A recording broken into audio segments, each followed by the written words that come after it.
Tristemente, la situación pandémica que padecemos nos obliga a extremar la prudencia, por lo que hemos decidido no realizar las actividades pedagógicas, esencia del febrero republicano de la primera a la tercera, no ya en la cuarta parte que estrenamos en 2020 y que dimos en llamar Febrero Republicano en Barrios, sino también las jornadas universitarias. Pero sí ofreceremos 2 mesas redondas vía telemática con emisión en directo a través del canal de YouTube de Sintonía Laica y de la página de Facebook del Ateneo Republicano de Andalucía. Una primera mesa redonda tendrá lugar el miércoles 10 de febrero a las 18:30 y estará integrada por Javier Pérez Royo, catedrático de Derecho Constitucional, Gerardo Pisarello, profesor de Derecho Constitucional y secretario primero de la Mesa del Congreso de Diputados, y Olivia Carballar, periodista y partícipe de la mayor encuesta realizada por 16 medios independientes para conocer el estado de opinión de la ciudadanía sobre monarquía-república. Moderará el debate Virginia Barbarosa, profesora del Departamento de Sociología de la Universidad Pablo de Olavide y ateneísta. Una segunda mesa redonda será ofrecida el jueves 11 de febrero a las 18:30 también y centrará sus reflexiones y debate en el laicismo. Tendrán como ponentes César Tejedor de la Iglesia, profesor de filosofía y responsable de formación de Europa Laica, Isabel Herreros, periodista, presidente de la Asociación Manuel Azaña, y Coral Bravo, doctora en Filología. Modera Miguel Campillo Ortiz, coordinador del Febrero Republicano de la primera a la tercera. Ambas mesas redondas serán ofrecidas por vía telemática y emitidas en directo por Facebook desde la página del Ateneo Republicano de Andalucía y el canal de YouTube de Sintonía Laica. Esperamos vuestras preguntas y comentarios que trasladaremos a los ponentes para ser contestadas al final en los coloquios.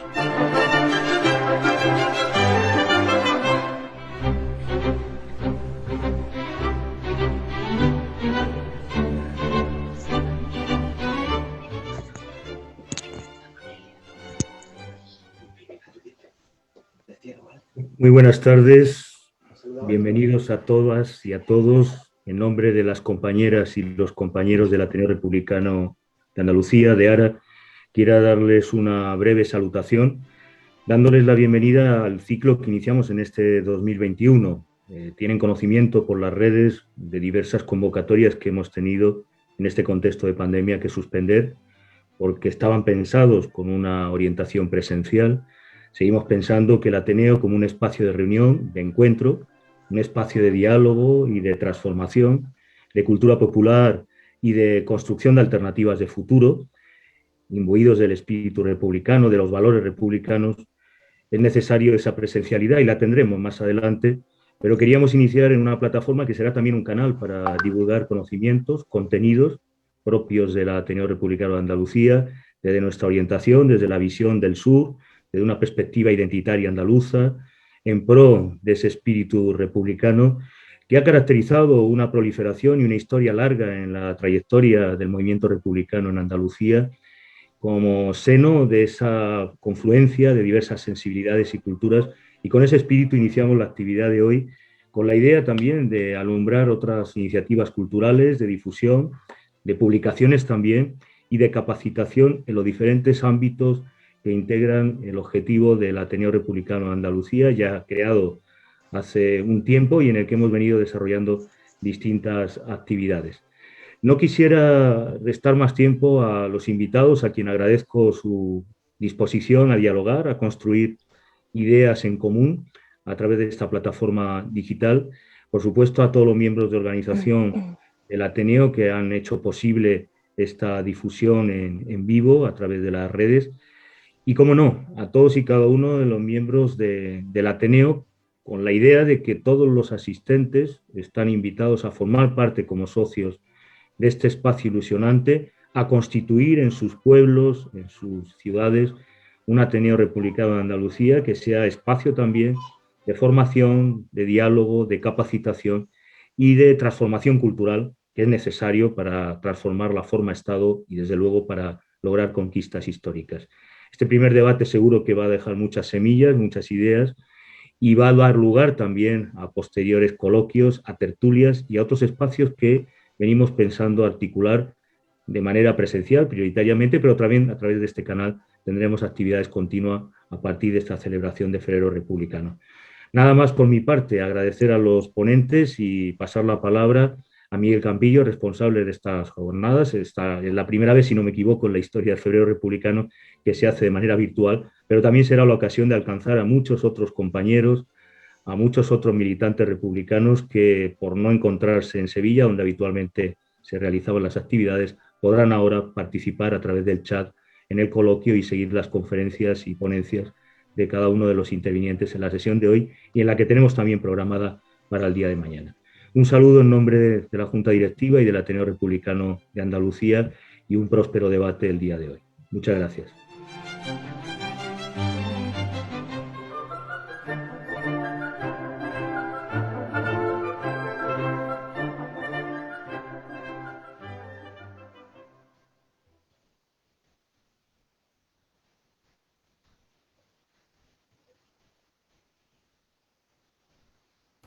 Activar el audio, por favor.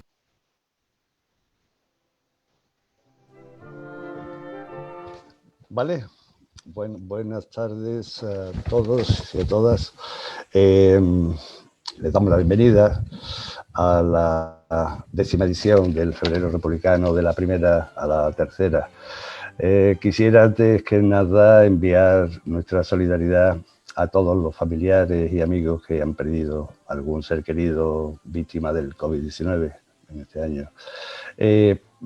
Esta pandemia ha hecho evidente la necesidad de tener unos servicios públicos potentes, bien dotados, como vienen reivindicando desde hace mucho tiempo Marea Blanca, Marea Verde y demás colectivos, asociaciones y movimientos sociales, incluido el movimiento laicista. Tras 10 años de celebración del Febrero Republicano, parece oportuno hacer un pequeño balance. Estamos muy satisfechos de haber podido hacer realidad aquella idea surgida en la Plaza de las Setas de Sevilla, en plena efervescencia del 15M. Una idea que fundamentalmente consistía en hacer pedagogía de los principios, valores, historia, hitos del republicanismo laico español desde el siglo XIX, cuando surge. Bueno, casi 100 ponencias ofrecidas por más de 60 ponentes, a quienes doy de nuevo las gracias. Con algunos de estos ponentes constituimos en 2019 el Ateneo Republicano de Andalucía, que ya colaboró activamente en el anterior Febrero Republicano, y pudimos llevar a varios barrios los valores del republicanismo laico, porque además de la Cañada Real de Madrid, hay otros muchos barrios depauperados en España. De los 15 barrios más degradados de España, ya sabemos que 10 están en Andalucía y 6 aquí en Sevilla. Fue una tarea lenta la que emprendimos en 2012, UCAR y Sintonía Laica. Hace ya 10 años, una tarea de siembra. Quisiera agradecer especialmente a UCAR su esfuerzo de todos estos años, y también al Departamento de Historia Contemporánea de la Universidad de Sevilla, especialmente a su profesor titular Eloy Arias,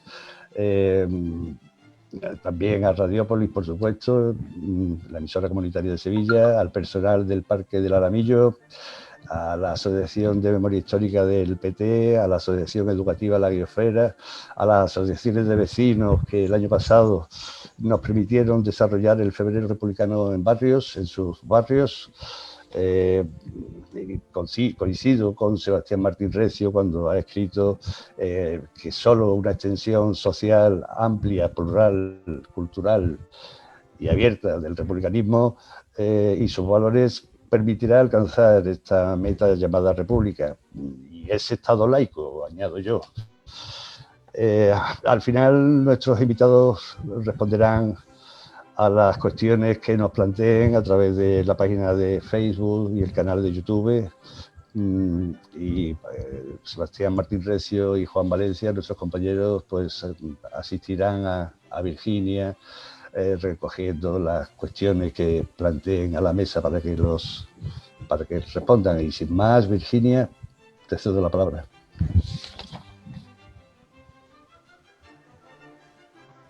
Pues muchas gracias, Miguel. ¿Se me oye bien, no? ¿Se oye? Sí. Sí.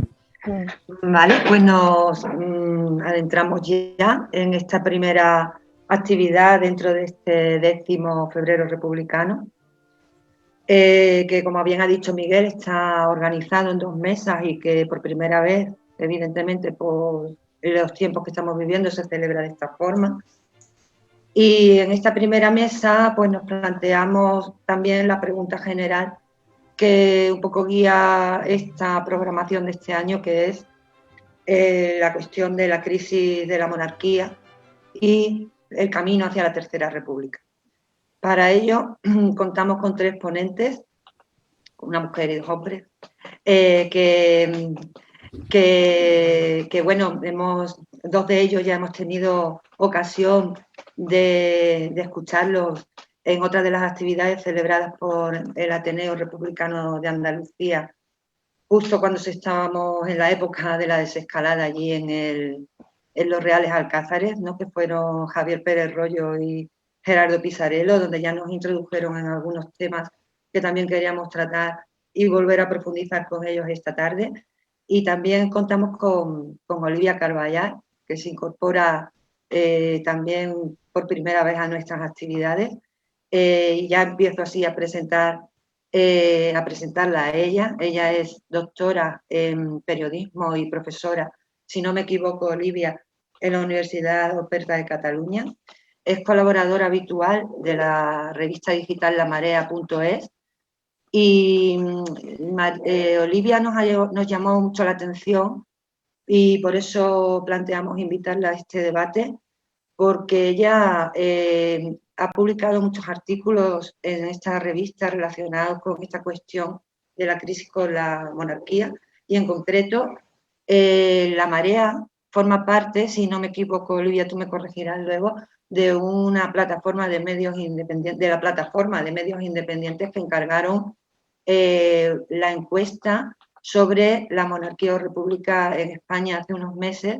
Y bueno, nos gustaría que nos contaras un poco los resultados de esa encuesta y un poco tus reflexiones también, porque una de las cuestiones que nos preocupa en esta mesa era hablar de la crisis de la legitimidad, ¿no?, de la monarquía actualmente. Contamos en segundo lugar con Gerardo Pisarello, que, bueno, ya conocido por los ateneístas. Gerardo es profesor titular de Derecho Constitucional en la Universidad Autónoma de Barcelona. Actualmente es también diputado por Barcelona de Unidas Podemos y presidente primero de la Mesa del Congreso.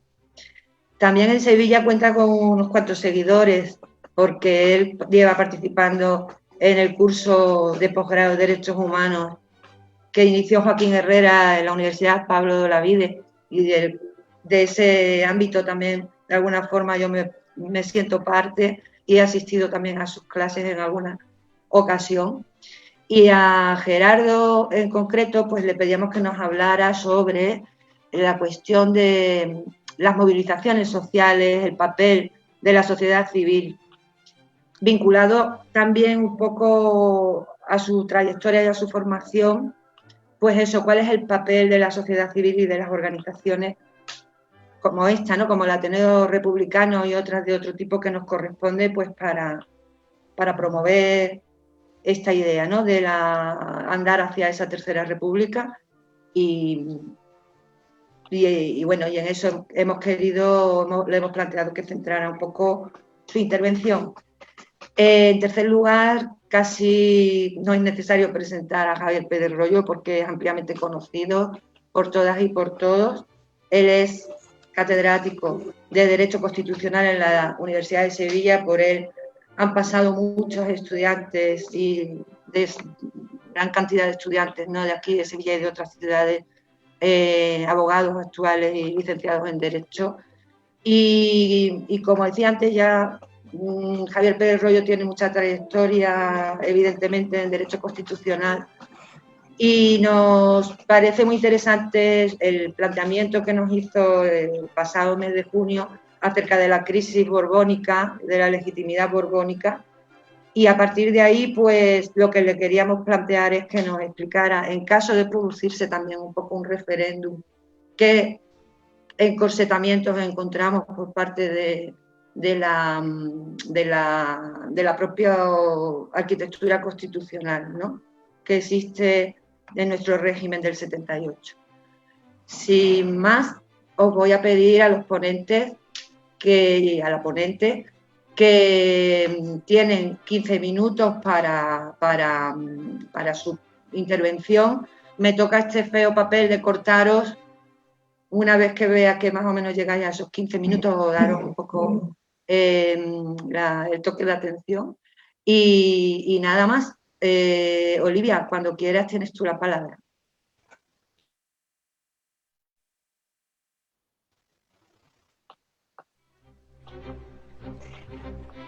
Bueno, pues buenas tardes a todos y a todas. Muchísimas gracias por la invitación al Ateneo Republicano de Andalucía. ¿Se me escucha bien? ¿Hola? ¿Hola? Se está entrecortando un poco. Pero sí, se me escucha. ¿se me escucha? Sí. Sí, se escucha. Bueno, pues eso, muchísimas gracias al Ateneo Republicano de Andalucía por la invitación, y bueno, os voy a contar un poco cómo se fraguó todo esto de la encuesta que contaba Virginia, ¿no? Nosotros, pues bueno, era el verano, estaban pasando pues multitud de acontecimientos y de noticias que se estaban publicando en torno a la figura del rey emérito.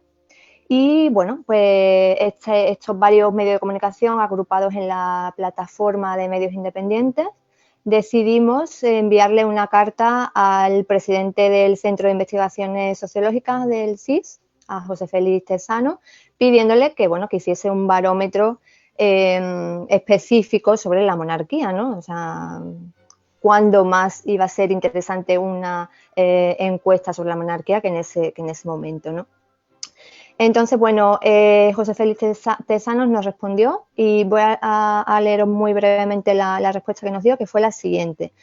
Nos dijo: en la próxima encuesta que va a realizar el CSIS en los primeros días de septiembre, voy a intentar incluir algunas preguntas que podrán proporcionarnos información rigurosa y contrastable sobre la manera en que la opinión pública española valora y prioriza o no esta cuestión en la actualidad. Bien, pues nosotros dijimos, ¿preguntará o no preguntará?, ¿no? Por si acaso, vamos a ver qué podemos hacer mientras nosotros. Efectivamente, el barómetro del CSIS correspondiente al mes de septiembre, pues tampoco recogió ninguna pregunta sobre la monarquía. Y bueno, esa misma semana, varios partidos, el PSOE, PP, Vox y Ciudadanos, votaron en contra de una proposición no de ley que presentó Unidas Podemos, que pedía al gobierno que instara al CSIS, ¿no?, a preguntar por esta cuestión. El PSOE alegó que no era una cuestión que preocupara a la ciudadanía, y bueno, dijo que el CSIS es un organismo autónomo, independiente y de carácter científico, ¿no? Que, bueno, que no tendría por qué decirle al CSIS lo que tenía o no tenía que preguntar. Tenemos que recordar, y por eso nosotros nos empeñamos en hacer esta encuesta, es que la última vez que el CSIS había preguntado por la monarquía fue en el año 2015. Todavía no había llegado Felipe VI al trono, ¿no? No sabemos todavía, no se ha hecho una valoración sobre la labor no ya del rey emérito, sino de Felipe VI, el actual rey. Así que, bueno, nos pusimos manos a la obra y tuvimos una contradicción, ¿no? Porque dijimos, bueno, el CSIS, que es un organismo público que pagamos todos, y nosotros vamos a tener que pagar una encuesta para preguntar algo que el CSIS debería preguntar, ¿no? Pero bueno, lanzamos una campaña de crowdfunding y la verdad es que tuvimos una respuesta apabullante. En menos de un día y medio conseguimos los 32.000 euros que necesitábamos para hacer esa encuesta. Una encuesta, como ha dicho Virginia, pues la mayor encuesta sobre la monarquía que se había hecho hasta el momento, con 3.000 entrevistas Y bueno, la realizó el Instituto Demoscópico 40DB, que está dirigido por la socióloga Belén Barreiro, que fue también presidenta del CIS. Y bueno, pues obtuvimos los primeros resultados, ¿no? Que os voy a resumir de manera breve para aquellos que no lo hayan visto aún, ¿no? Que estaría muy mal, porque daría la razón a aquellos que dicen que no interesa, ¿no? Pero bueno. La República, si se celebrara un referéndum, ganaría con un 40,9% de apoyo frente al 34,9% de apoyos que recibiría la monarquía. Hay una diferencia pequeña de 6 puntos porcentuales y sí es muy importante resaltar aquí el porcentaje tan alto, ¿no? Casi un 25% de personas que no saben qué harían, que votarían en blanco o que directamente pues no irían a votar. Lo que sí queda más claro en esta encuesta es la necesidad de hacer un referéndum, ¿vale? Casi un 50% sí considera necesario, que hay que preguntar a la ciudadanía si prefiere un modelo de Estado u otro, ¿no? Aquí el porcentaje de indecisión desciende al 16%. Y está más claro todavía, según esta encuesta, que la mayoría de las personas encuestadas, casi el 55%, se mostraban más bien de acuerdo con que para lo que aporta, pues la monarquía tiene un coste desproporcionado. Hoy pues tenemos la noticia, ¿no? de la marcha de la princesa Leonor a estudiar a Gales el bachillerato, por ejemplo, ¿no? Bueno, con respecto a género, entre hombres y mujeres no hay apenas diferencias. Por nivel de ingresos, por ejemplo, es interesante esto, la monarquía es la opción más votada en los extremos, o sea, tanto con mayores ingresos como con menores ingresos, pero sí es cierto que quienes cobran menos muestran una altísima indecisión. El 42% no sabe qué haría, votaría en blanco o directamente no iría a votar. Hay que tener en cuenta que esta encuesta se realizó en plena segunda ola de la pandemia, ¿no? Con todo lo que ello implica, ¿no? Y con toda la situación que estamos viviendo. Luego, pues hicimos también, la encuesta recogía una valoración de los principales miembros de la familia real. Y bueno, creo que para esto no era necesario hacer ninguna encuesta, ¿no? Porque bueno, sale por supuesto el rey emérito con un suspenso, con un 3,3. El rey Felipe VI obtiene un 5,8. Su madre, la reina Sofía, obtiene un 5,9, que es la que mayor nota obtiene. Y la reina Leticia suspende con un 4,7. ¿Vale? Esta es la valoración de los miembros. Luego, preguntamos también por la cualidad que más valoran en un rey y salió la honradez, eso en primer lugar. Y por supuesto Juan Carlos I suspende en honradez y Felipe VI aprueba por la mayoría de las personas encuestadas.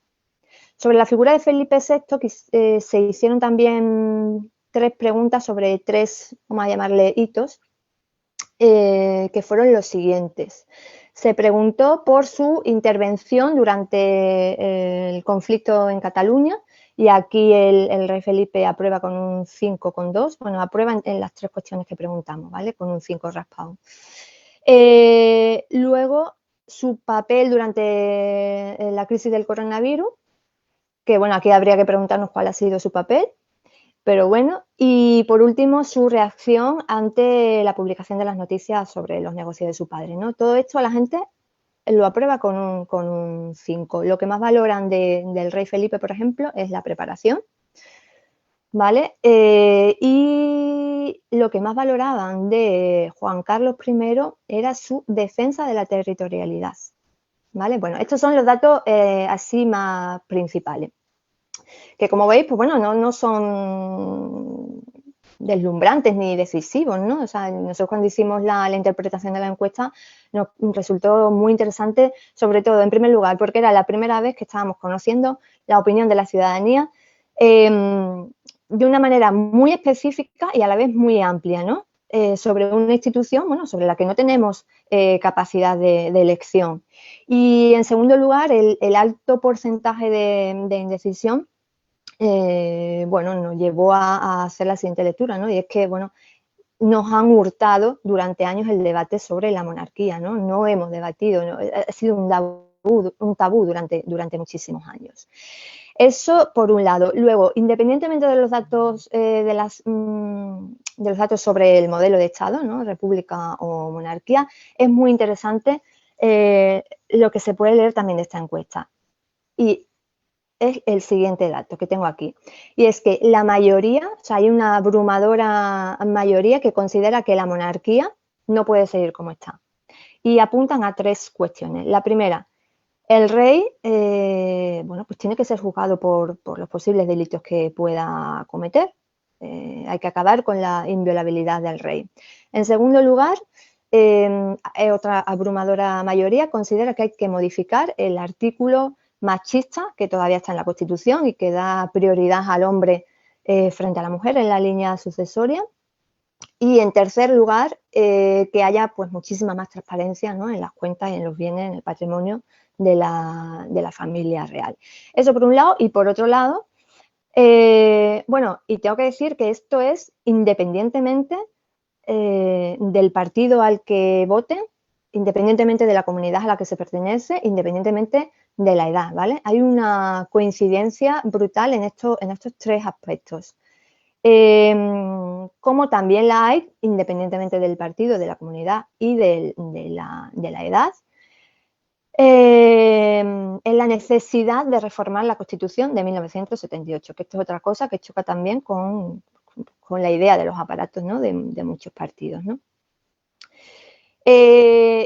Eso es lo que a nosotros nos pareció bastante interesante, ¿no? Más allá de lo que podamos, a lo que podamos aspirar, ¿no? Es que lo que tenemos no sirve, ¿no? Hay que cambiarlo.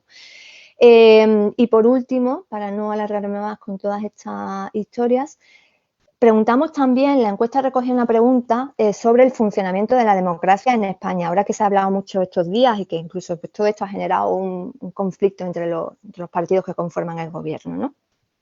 Bueno, conflicto, ha generado bronca, ¿no?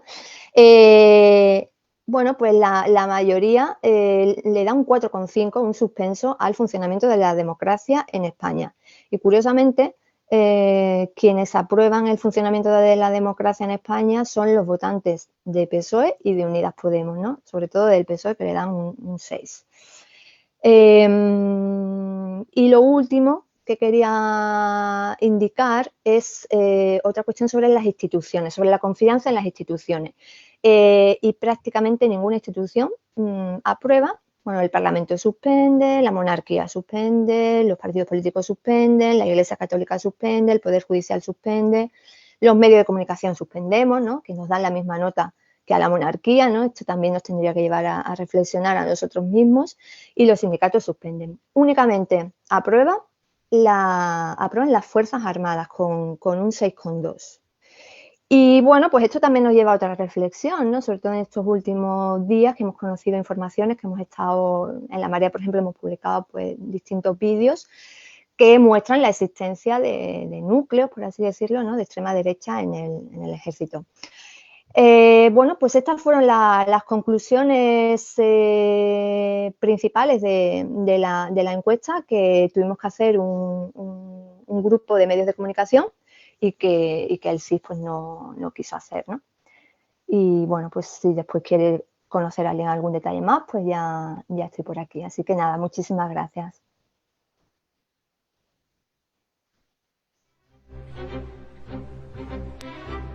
Muchas gracias a ti, Olivia. Te has ceñido muy bien al tiempo, que es también el papel que me toca a mí. Y bueno, Gerardo, avisar también que antes quizás no ha quedado claro que estamos recibiendo, no, Sebastián, estamos recibiendo algunas preguntas y comentarios de las personas que estáis asistiendo al acto y que luego pues pasaremos estas preguntas a las personas que están, a las personas ponentes para promover y profundizar pues en las cosas que vais a comentar ahora. Gerardo, cuando quieras, tienes la palabra. Bueno, muy bien. Muchísimas gracias, Virginia. La verdad que es un placer volver a estar con la gente del Ateneo Republicano de Andalucía. No conocía personalmente a Olivia, pero la había leído, así que bueno, aunque sea virtualmente, verla aquí, la verdad que es un gusto. Y como siempre, ver a un maestro republicano de todos nosotros como Javier Pérez Royo. Bueno, la verdad que la reflexión de hoy se produce en un momento, digamos, complejo, ¿no? Porque, por un lado, me quedaba con esta última cifra, ¿no? De esa valoración tan alta del ejército en este contexto y de un crecimiento preocupante de la extrema derecha que no habíamos visto en los últimos tiempos, que coincide con una crisis fuerte de la institución monárquica. Lo más parecido que se le ocurre a uno en esto, pues es Alfonso XIII, la salida de la dictadura con Primo de Rivera. Por lo tanto, aquí, digamos, hay preocupaciones de que pueda esto derivar en una degeneración autoritaria, ¿no?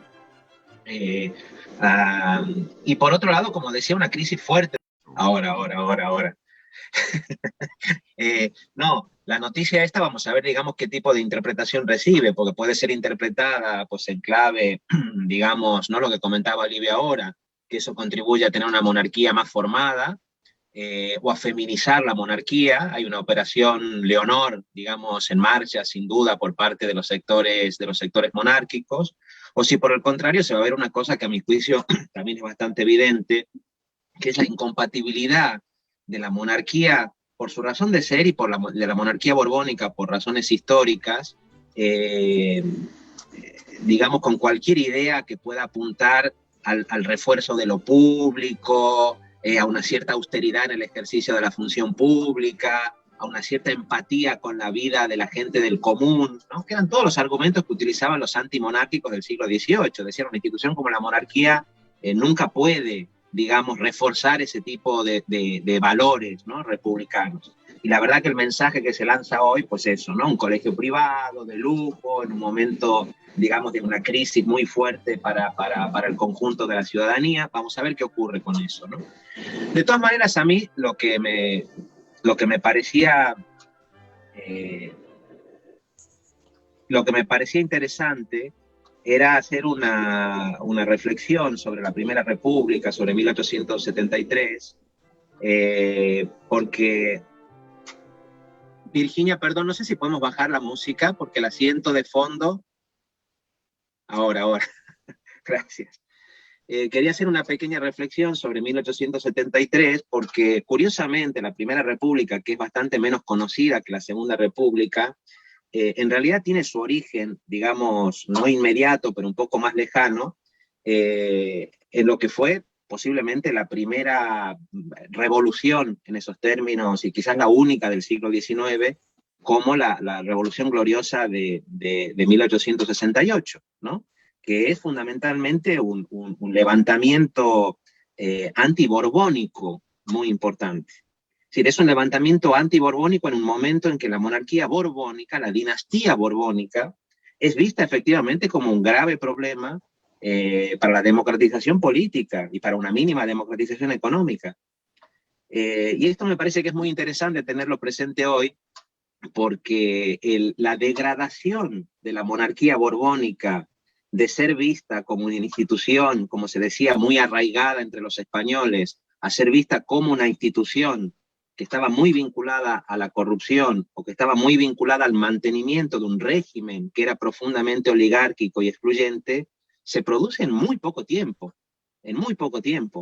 Unas horas antes que se produzca, unos días antes que se produzca el levantamiento de la Revolución de Septiembre de 1868, se decía que Isabel II, eso, ¿no? Que estaba muy arraigada en el corazón de los españoles. Pues 2 días después, de pronto, se comienzan a quemar retratos borbónicos, se lanzan estatuas por los balcones de los ayuntamientos, que es una cosa, digamos, interesante también en los términos en los que se produce, ¿no?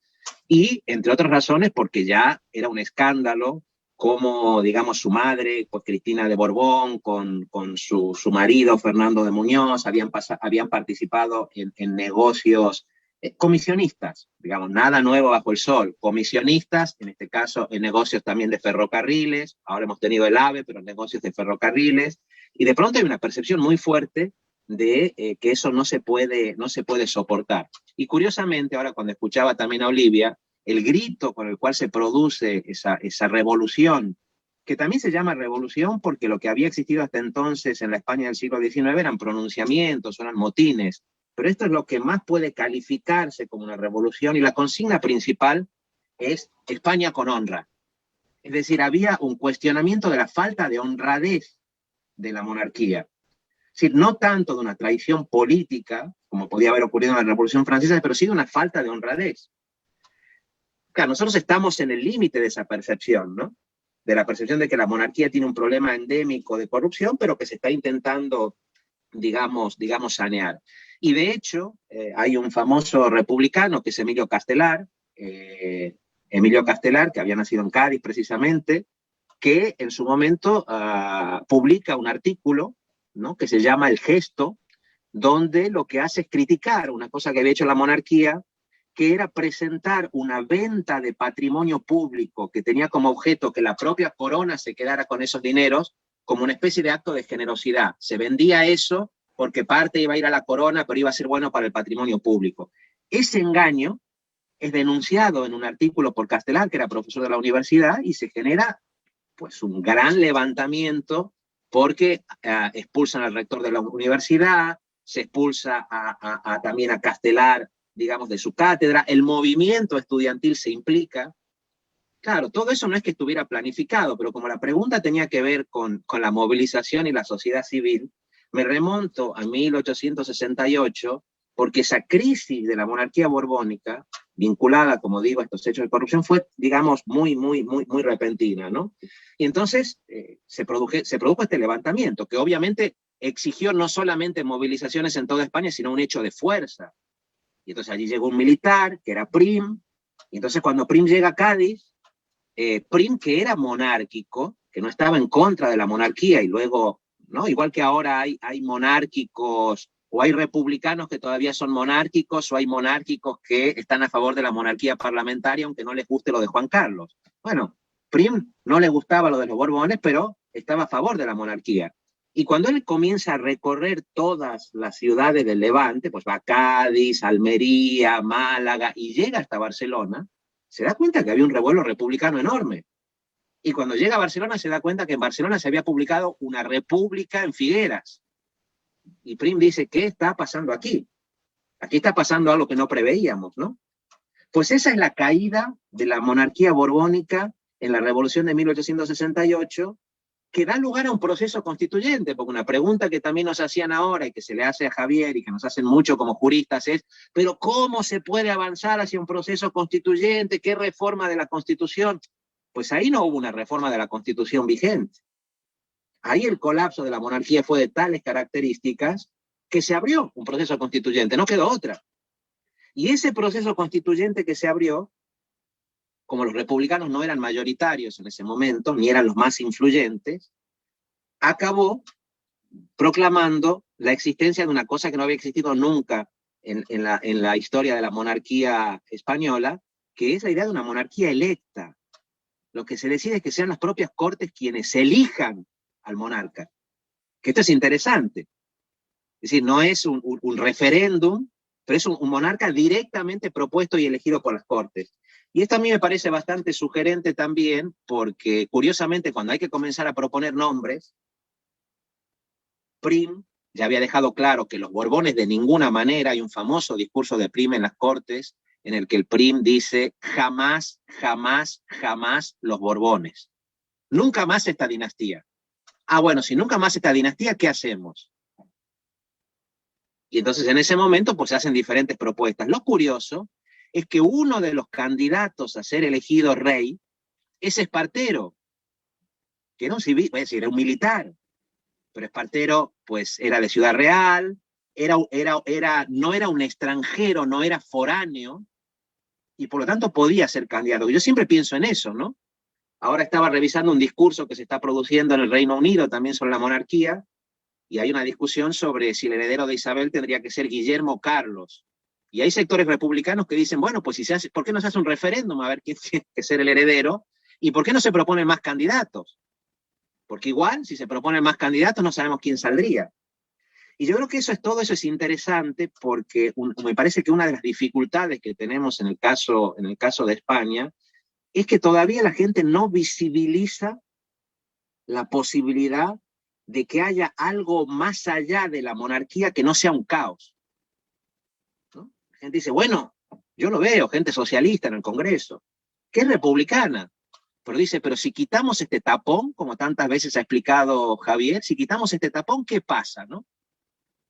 Y uno podría decir, bueno, pero es que uno podría pensar en muchísimos jefes de Estado que igual serían menos costosos o que podrían hacer las cosas mejor que Juan Carlos I, ¿no? O incluso que Felipe VI. Para ser provocador, digamos. ¿Por qué José Luis Rodríguez Zapatero sería un peor jefe de Estado que alguno de los miembros de la dinastía borbónica que tenemos ahora? Es decir, no se ha conseguido desdramatizar eso, ¿no? Y cuando se produce la Revolución Gloriosa tampoco pasa, y por eso Prim pues, se vuelve loco buscando un rey alternativo y encuentran a Amadeo de Saboya, que era una dinastía no borbónica. Porque con los Borbones había un problema. Entonces buscan otro rey, un rey italiano. La corte italiana tenía fama de ser una corte progresista, liberal. La cuestión es que Amadeo de Saboya, pues, matan a Prim, dura muy poco. Y de pronto, sin esperarlo, sin debate sobre movimientos sociales, sociedad civil, movilización, cae prácticamente de arriba la Primera República. ¿Por qué? Porque falla ese intento de una monarquía electa. No acaba de funcionar. Amadeo de Saboya no consigue, digamos, los apoyos suficientes. Y mientras, aquí sí se sigue produciendo una movilización por debajo. ¿Por qué? Porque cada vez había más conciencia de una cosa que a veces es difícil transmitirla, salvo entre nosotros, digamos, y nosotras, los republicanos, y es que la monarquía no es simplemente un símbolo, es eso que dice Javier, es el tapón, ¿no?, de una vasija, pero esa vasija determina la forma de organización económica, la forma de organización política, el régimen económico, también es muchas cosas la monarquía. Y en 1868 nadie se atreve a cambiar eso por una fórmula republicana. Y sin embargo se comienzan a producir también, de manera inesperada, muchos levantamientos, otra vez, Andalucía, siempre Andalucía, siempre el Levante, siempre Cataluña y la parte de Barcelona, siempre Galicia, siempre Coruña, siempre Bilbao, ¿no? Uno encuentra ese mapa cómo se reproduce. Y aquí están los levantamientos municipalistas andaluces de 1873-74, Fermín Salvoechea, alcalde de Cádiz, no discípulo, pero que había estado en Inglaterra, había leído a Thomas Paine, había leído a los grandes republicanos ingleses. Y se levantan, y un día se proclama la república. ¿Qué república? Bueno, no se sabía, se proclama simplemente la república. ¿Por qué se proclama la república? Y porque Amadeo de Saboya se va. Amadeo de Saboya ve que no tiene confianza y marcha. Y se proclama la república. Es decir, que se abre como una especie de segundo proceso constituyente en muy poco tiempo. 1869, se aprueba una constitución, viene un rey electo que no pertenece a la dinastía borbónica, ese rey no funciona y de pronto cae la primera república, con una serie de movilizaciones sociales que se producen, pero ya digo, en un contexto muy difícil. Y eso es lo que se recuerda mañana, ese 11 de febrero, ¿no?, que pasa tan inadvertido, pero que es muy interesante desde ese punto de vista. Y en esa primera república emergen una serie de temas que se venían discutiendo como mínimo desde 20 años antes. Ya había un movimiento republicano heredero del liberalismo radical hispano que sabía cuáles eran las cuestiones pendientes. Separación entre Iglesia y Estado, que lo decía Miguel. El tema de la reforma agraria. Por lo tanto, la cuestión social, la cuestión, digamos, de la reforma social, del trabajo, la educación. Todos esos temas estaban en los ateneos, en las cooperativas, en las instituciones republicanas. No había quizá radios como esta o lo que estamos organizando ahora, ¿no? Esta pantalla, pero había periódicos, había diarios, había panfletos, donde se hablaba de todo esto. Y Pi Margall, un republicano importante del siglo XIX, muy influyente en Andalucía, él era catalán, pero vivió en Madrid, pero influyó mucho en el republicanismo andaluz, lo primero que dice es la única manera de salvar la monarquía, la república esta que nos ha caído desde arriba, nos ha llegado sin que la esperáramos, es con un programa social valiente. Porque esa gente que decía Olivia, esa gente pobre, la gente que tiene menos recursos y que es más crítica con la monarquía, si hoy le decimos, tu vida va a ser mucho mejor si no hay monarquía, te dirá, ya, pero mi problema es el hambre, mi problema es la vivienda, mi problema es la educación. Ah, bueno, pero un programa republicano también es eso. Ese me parece que es como el desafío, digamos, que hay en eso, ¿no? Y eso es lo que intenta hacer en su momento Pi Margall, ¿no? Bueno, finalmente ese experimento, digamos, no funciona, pero la Primera República abre debates muy importantes y muestra, y con esa idea acabo, que aún en los momentos más complicados, lo que parece imposible puede tornarse posible. Y que hay que estar preparados y preparadas para cuando eso, digamos, pueda pasar, aún sabiendo todas las dificultades que hay.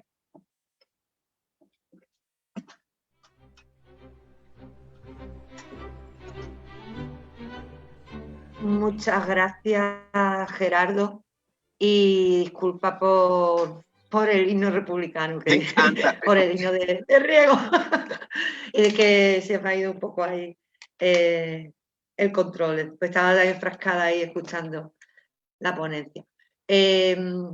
Muchas gracias por la intervención. Javier, cuando quieras tienes la palabra. El micro. Javier, tienes el micrófono apagado. Ahora sí. Ahora sí, lo tengo abierto ya. Ahora está abierto. Y Ricardo, no sé si tú eres el que tienes el tema del himno, pues eso que... Vale, gracias. Ahora sí se me oye, ¿no? Perfecto. Muy bien, pues muchas gracias por la invitación. Y realmente yo querría decir que materialmente yo creo que España se encuentra ya desde hace unos años en lo que podríamos llamar un momento constituyente, ¿no?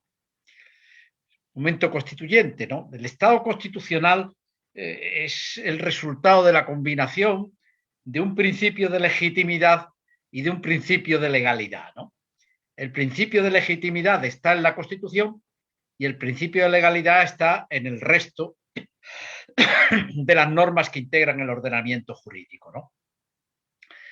Estas normas que están en el ordenamiento jurídico, estas se renuevan permanentemente porque los órganos y los procedimientos a través de los cuales se crea el derecho, pues existen. Existen siempre el Parlamento, existen las Cortes, existen los parlamentos autonómicos, existen los ayuntamientos, cada uno en su nivel con legitimación democrática, y después existen los órganos de gobierno, gobierno de la nación, los gobiernos de las comunidades autónomas, los ayuntamientos, los alcaldes como representantes ejecutivos de la corporación municipal, y por lo tanto lo que es la legalidad ordinaria en sentido amplio, que es con la que entramos en contacto los ciudadanos, porque los ciudadanos no entramos en contacto con la Constitución, sino que entramos en contacto con la ley. La Constitución no está para resolver ningún problema de los que se nos plantea a los ciudadanos en la vida en sociedad, sino que la Constitución está simplemente para posibilitar que cualquier problema que se plantee en la vida en sociedad tenga una respuesta política de una manera jurídicamente ordenada, ¿no? Para esto es para lo que sirve la Constitución. La Constitución no está para resolver problemas. Y por lo tanto la Constitución no entra en contacto, nosotros no entramos en contacto con la Constitución, sino que entramos en contacto con la interpretación que de la Constitución hace el legislador al dictar la ley, las distintas leyes que nos van acompañando a lo largo de nuestra vida en sociedad, ¿no? Entonces, pero el fundamento de todo el sistema está en la Constitución, está en el principio de legitimidad. Los procesos constituyentes surgen cuando hay un agotamiento del principio de legitimidad en el que descansa el sistema político.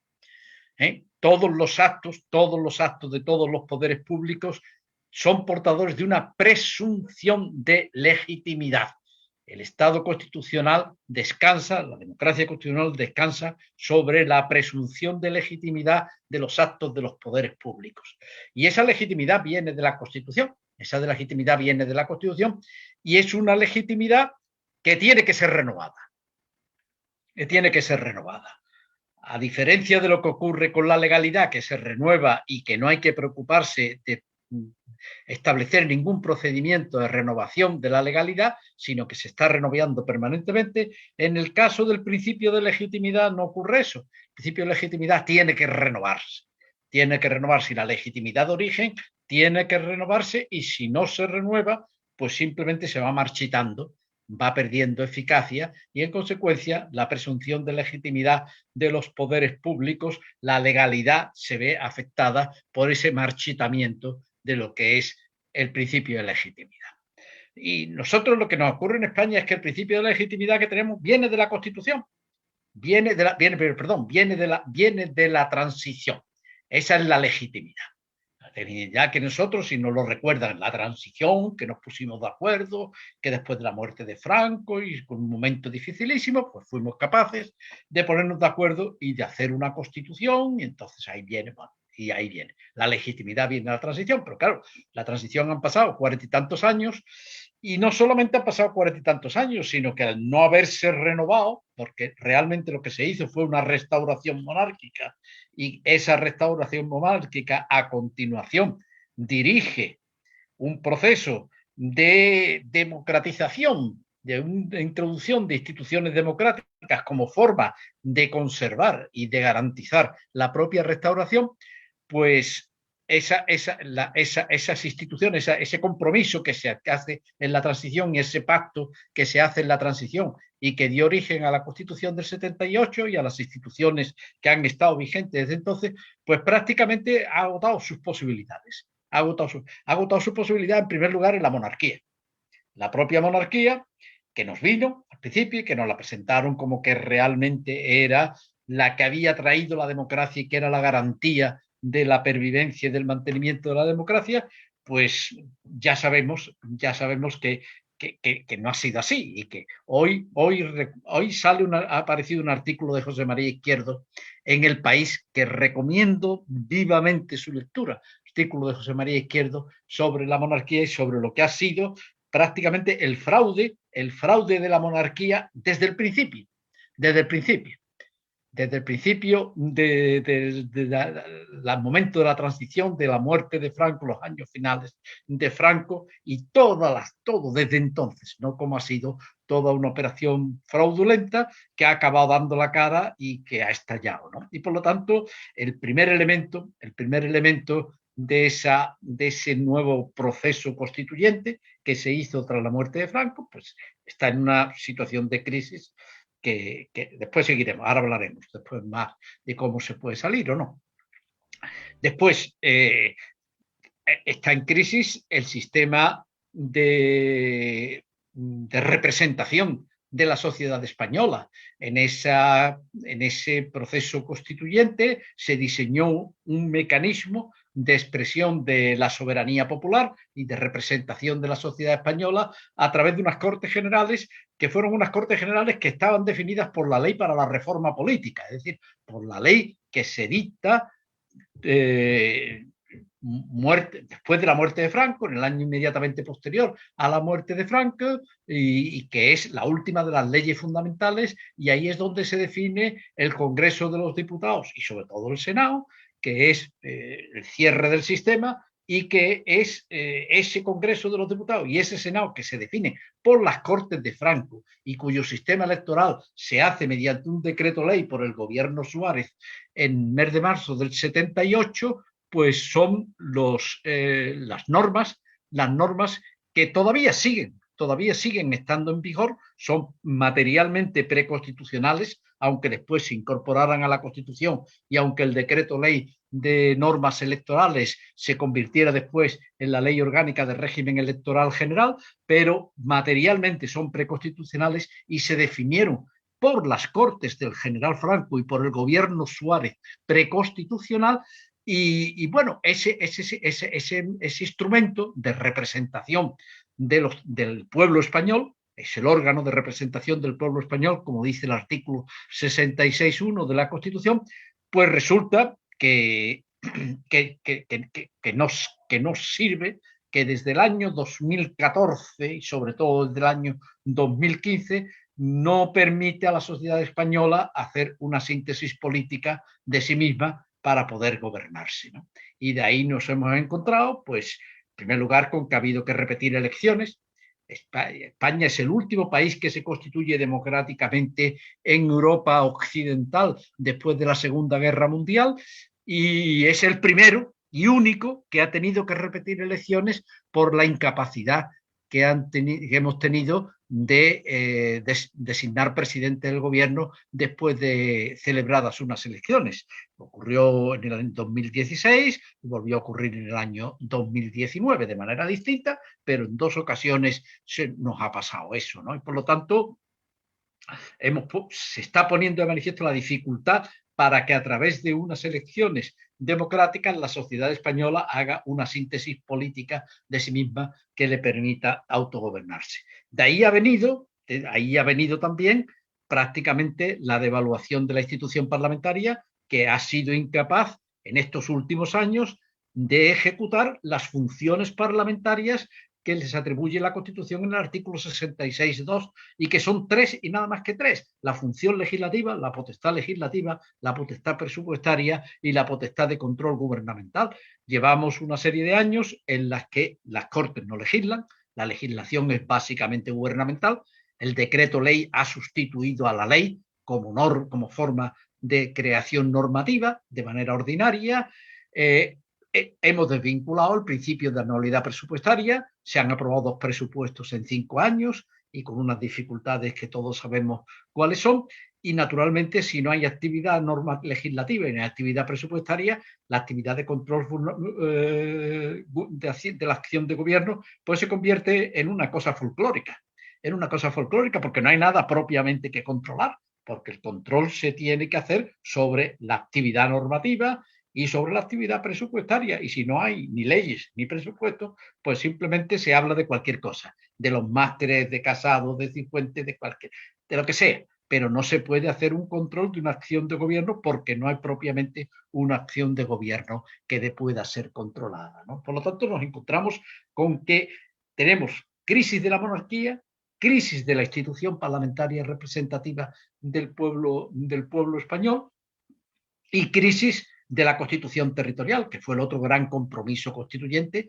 sobre todo el compromiso para ver la forma de integración de las nacionalidades en el Estado, y que es una crisis que se empieza a manifestar en el año 2000, cuando José María Aznar adquiere la mayoría absoluta, las segundas elecciones, las que gana y las gana por mayoría absoluta, y donde ya pone claramente de manifiesto cuál es su idea de lo que tiene que ser la unidad de España y de la estructura del Estado, y empieza a haber una resistencia ante la misma, primero en el País Vasco, que se expresa a través de la reforma del Estatuto de Autonomía del País Vasco, el llamado Plan Ibarretxe, que se conoce como Plan Ibarretxe, y que aquello, bueno, se pudo controlar más o menos, de otras cosas porque todavía estaba ETA activa y estaba muy contaminado por el terrorismo y por el apoyo de Batasuna. Y a continuación viene ya la reforma del Estatuto de Autonomía de Cataluña, que ahí es donde realmente ya naufraga el compromiso constituyente del 78,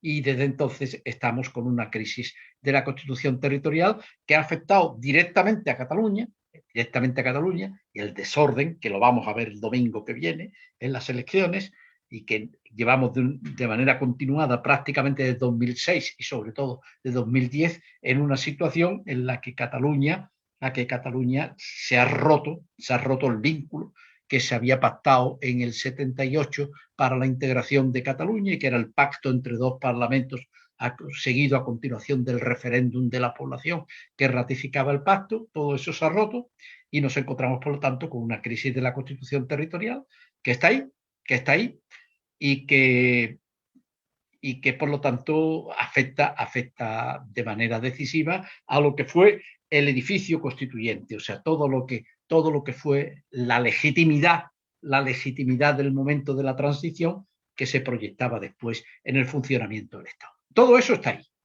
Por lo tanto, estamos en una situación materialmente constituyente en la que tendríamos que dar respuesta, renovar un principio de legitimidad que fuera el principio de legitimidad que permitiera a la sociedad española en este siglo XXI proyectar lo que tendría que ser su convivencia de una manera ordenada y pacífica, ¿no?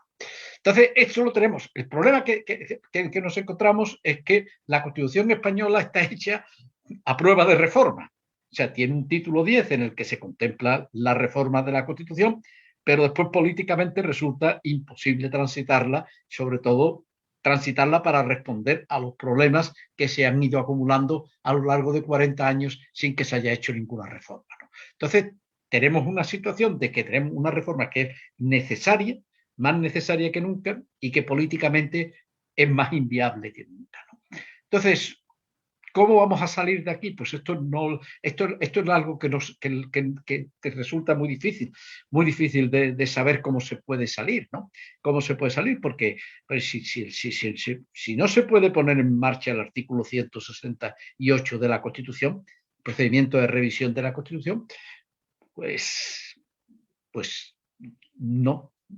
Entonces no hay manera. Entonces el Estado español tiene consistencia suficiente, tiene peso suficiente, porque ya es un Estado construido a lo largo de 2 siglos y sobre todo ya después de la llegada de la democracia en el 31, que ahí es donde empieza ya a construirse propiamente lo que es el Estado, porque antes del 31 España tiene una monarquía constitucional, no tiene un Estado constitucional.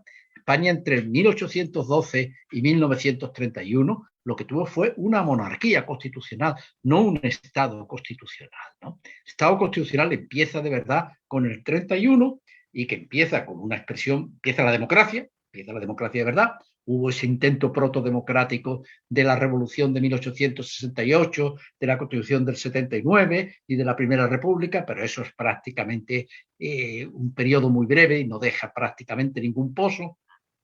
Y ya en el 31 sí, 31 ya sí aparece la democracia por primera vez de una manera clara y se inicia ya lo que es la construcción de un Estado, y esa construcción del Estado es destruida desde el punto de vista democrático, es destruida por la guerra civil y por el régimen del general Franco, pero desde el punto de vista administrativo sí se construye una estructura administrativa, administrativa muy sólida, muy fuerte, empieza a tener unos recursos, empieza a existir unas fuerzas y cuerpos de seguridad del Estado estable, empieza a haber una maquinaria administrativa estable, etcétera, y fuerte y poderosa, y esa está ahí y está soportando después la monarquía actual, una vez que se muere Franco y que se hace la transición, y por lo tanto ahí hay un elemento sólido, con una inercia muy sólida, que sigue operando, que sigue funcionando, pero que va perdiendo legitimidad a chorros, que es incapaz de renovar, por ejemplo, los órganos constitucionales, Consejo General del Poder Judicial, Tribunal Constitucional, Defensor del Pueblo, que va perdiendo legitimidad de una manera clara, pero que sigue ahí con una inercia muy fuerte y que impide la renovación. ¿Por qué? Porque tiene el tapón de la monarquía por encima, como ya he explicado varias veces. O sea, y la monarquía, porque esto se hizo una restauración monárquica y la finalidad es no poner en cuestión la monarquía, y entonces la monarquía no hace que esto no se destruya y que no se caiga el edificio. Ese tapón lo mantiene, pero al mismo tiempo lo impide evolucionar, y entonces estamos en esta situación que todos los días están pasando. Bueno, estamos viendo incluso el caso que estamos de corrupción del Partido Popular, de un partido de gobierno, que es un partido constitutivamente corrupto, que sabemos, pero que está funcionando ahí, que todavía sigue teniendo. Y todas estas cosas están saliendo. ¿Y cómo podemos cambiarlo? Pues este es el problema. O sea, que ahora mismo la única manera que se tiene es la de la reforma de la Constitución, y la reforma de la Constitución pues es imposible ponerla en práctica, y esa es la situación. Esa es la situación ahora mismo en la que nos encontramos. Y ¿cuánto tiempo se puede estar así? Pues no lo sabemos, pero yo recuerdo siempre que cuando la primera restauración le pasó algo muy parecido a la segunda, ¿no? La Constitución de 1876 es una Constitución que funciona, y hasta el cambio de siglo es una Constitución que está funcionando, y que está funcionando de una manera que parece satisfactoria.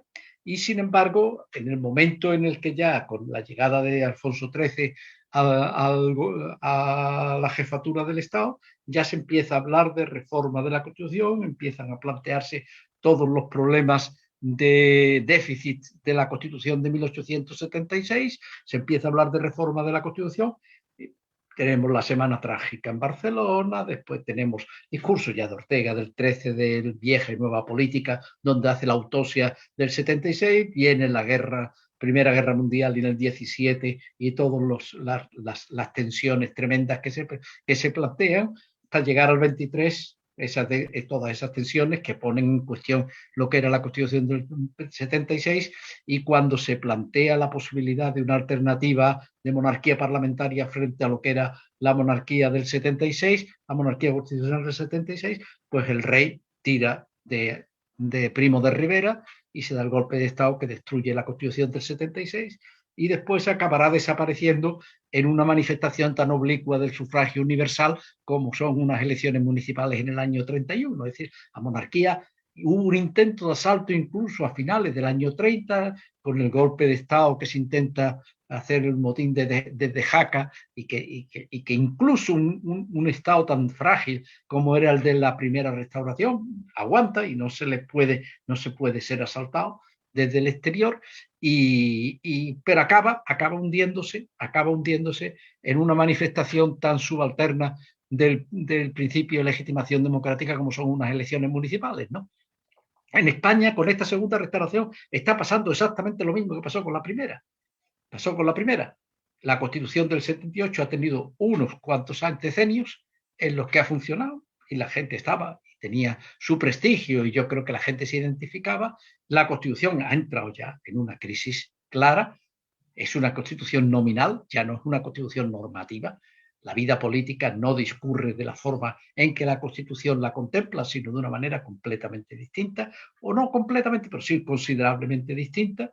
Y hay, por lo tanto, una desviación grande de lo que ocurre en la vida diaria, de lo que prevé el texto constitucional, pero no tenemos capacidad de reformarla. Pasa exactamente igual con la primera restauración. O sea, las restauraciones monárquicas, el problema grande que tienen es que buscan en el pasado las soluciones para el presente y el futuro. Y naturalmente, mirando hacia el pasado, no se puede nunca introducir instrumentos de reforma, mecanismos de reforma, porque chocan con la propia institución monárquica, que es precisamente el objeto que se ha perseguido con la restauración y con la nueva Constitución que se impone, ¿no? Y ese es el círculo vicioso en el que estamos metidos, y pues no sé exactamente, no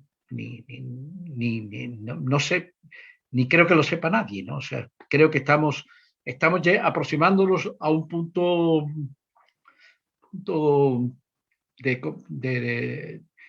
que puede ser de crisis sistémica, pero que eso puede llevar más tiempo o menos tiempo, pero yo lo que no veo es posibilidad ninguna de reformar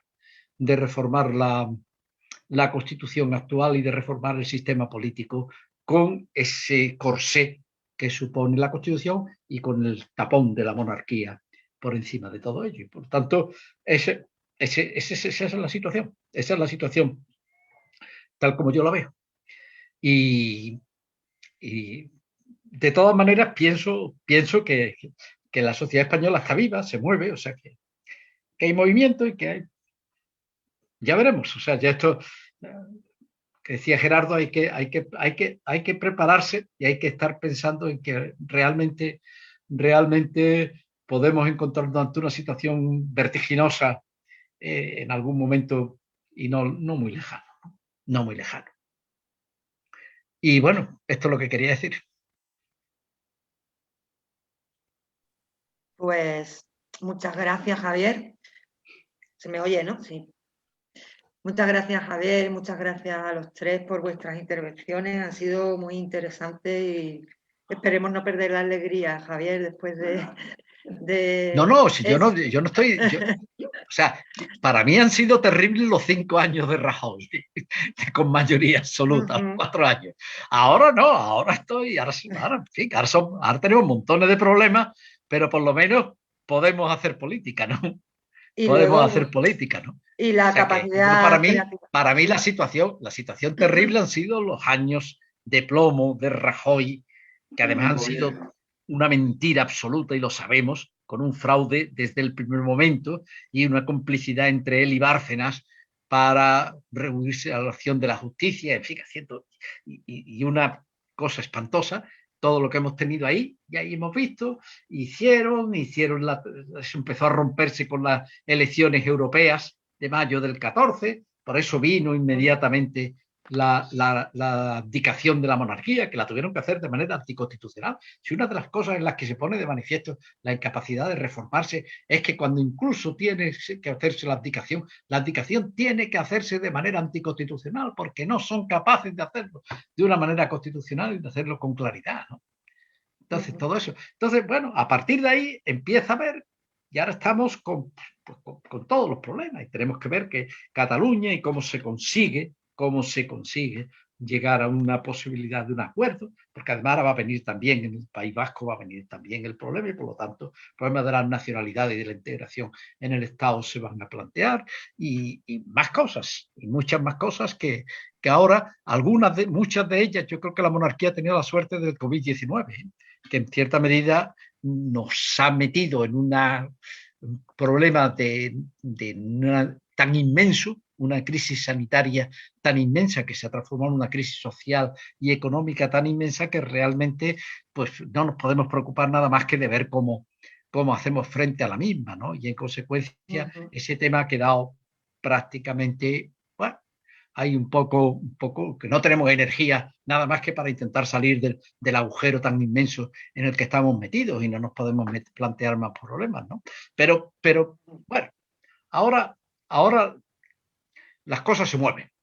Ahora estamos en el terreno en el que se puede hacer política y se puede ir pensando en el futuro, y una de las cosas que habrá que pensar pues también es ese, el de la forma de Estado, el de la monarquía, el plantearse de nuevo el referéndum sobre el tema de la monarquía, y el de buscar un sistema político a través del cual la sociedad española pueda expresarse. O sea, es que ahora mismo el sistema político español, la sociedad española, el corsé ese, no le permite a la sociedad española expresarse tal como es, ¿no? Entonces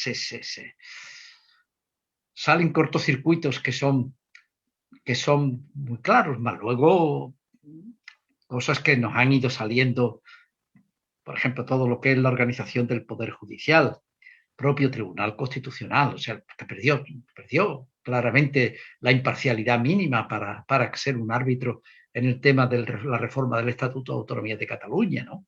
Que se ha convertido además en un instrumento extraordinariamente reaccionario, ¿no? Pero bueno, aquí estamos al mismo tiempo pues se está avanzando también en otras cosas, ¿no? Y en otros terrenos, ¿no? Y se van abriendo ventanas de oportunidad para poder hacer política, ¿no? Y en esa estamos. Pues muchas gracias por la capacidad de innovación también ciudadana. Pues yo creo que hay una pregunta aquí que nos mandan por el Facebook del Ateneo, que yo creo es de Miguel Ángel, no sé si nos está escuchando, que preguntaba precisamente a Javier por esto, ¿no? Dice, ¿no crees que para una reforma constitucional sería necesario pasar por un referéndum?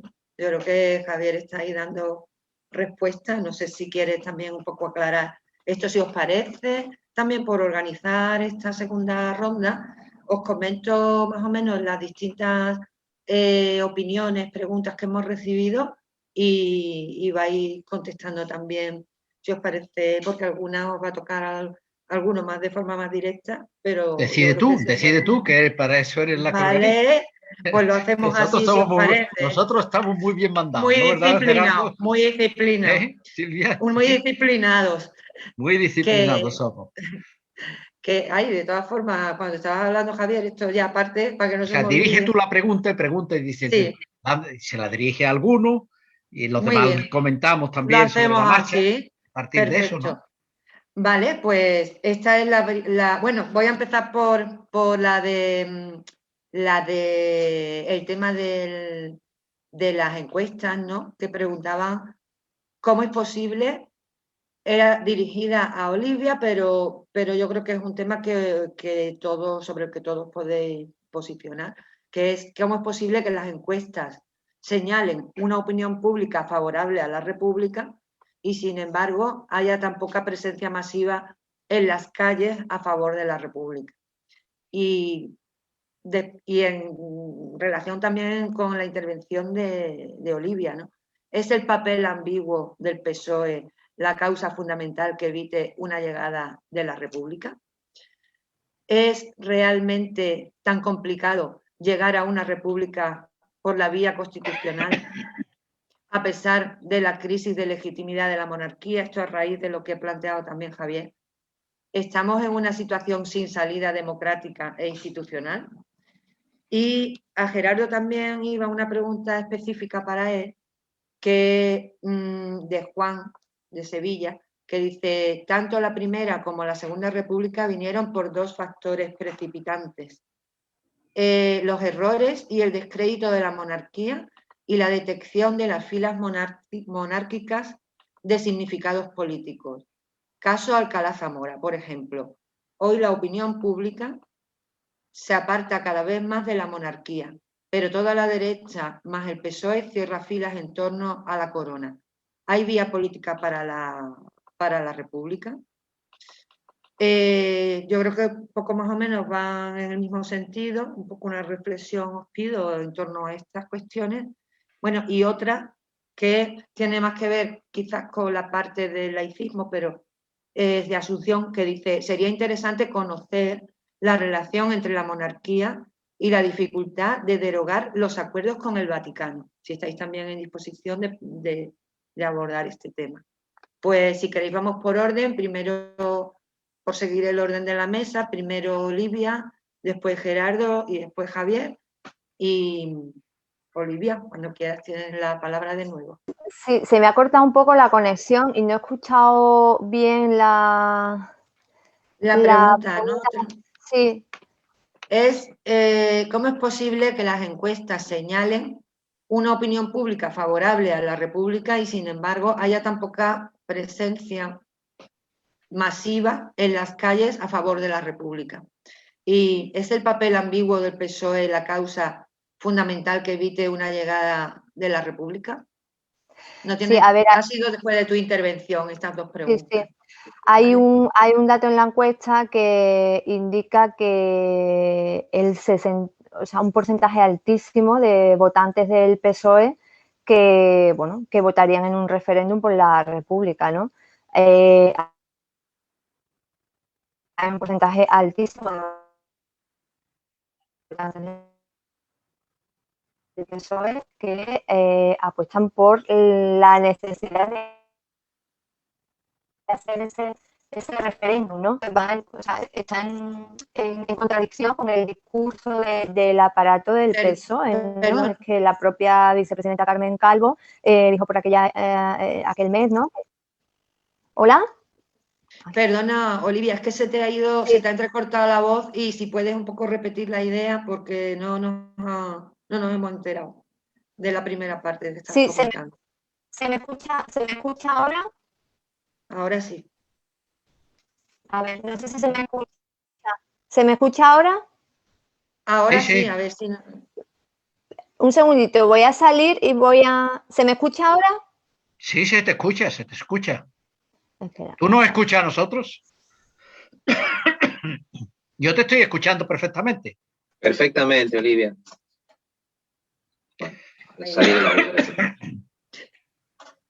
Pues parece que se nos ha ido. Pues, va a salir y a volver a entrar, ¿no? Sí. Si quieres, Gerardo, abordar tú la pregunta esta específica que te hacían sobre... A ver, no sé si... No, pero vamos a ver, el PSOE es un partido constitutivamente republicano.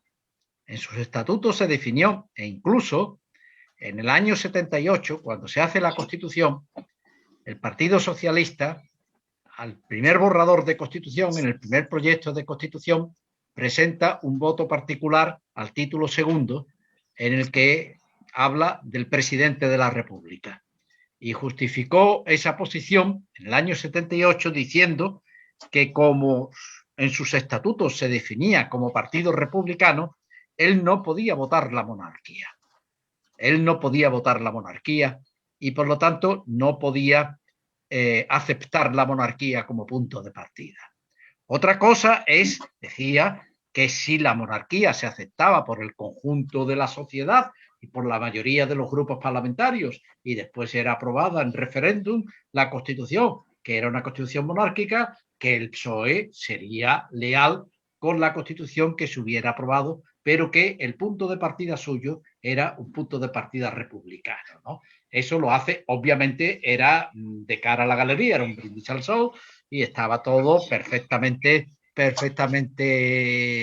pactado en el sentido de que se iba a aceptar la monarquía y que no iba a plantearse ningún problema.